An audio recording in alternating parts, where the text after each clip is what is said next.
ډاکټر صاحب ولسمشر محمد اشرف غني یوه ښه تحفه د طالبانو دفاع وزیر او د طالبانو حکومت ته. ډاکټر صاحب ولسمشر محمد اشرف غني نه هیریدونکې تحفه طالبانو ته. ډاکټر صاحب ولسمشر محمد اشرف غني د احمد کرزي په واسطه د طالبانو سره مهمه مرسته وکړه. د ښاغلي ولسمشر محمد اشرف غني دا لومړی ځل دی چې د طالبانو سره مرسته کوي.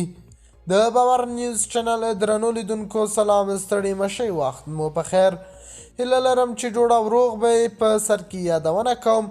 که باور نیوز چینل مو نه سبسکرایب کړی، د نورو تازه خبرونو لپاره باور نیوز چینل سبسکرایب کړئ.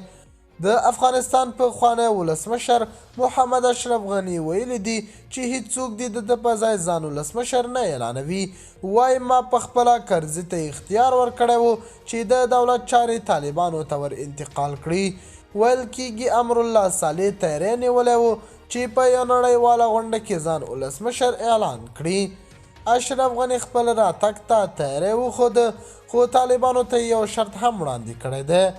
د افغانستان پخوانی ولسمشر اشرف غني ویلي دي چې افغانستان ته د تګ لپاره سمدلاسه کوم پلان نه لري، خو که چیرې طالبان په افغانستان کې ټاکنې وکړي او د ولس د خوښۍ حکومت رامنځته شي، دی تیار دی چې ولاړ شي خپل هیواد افغانستان ته.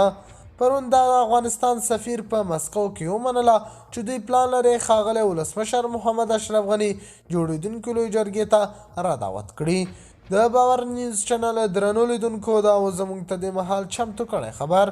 د الله په امان، تر بیا ښې چارې.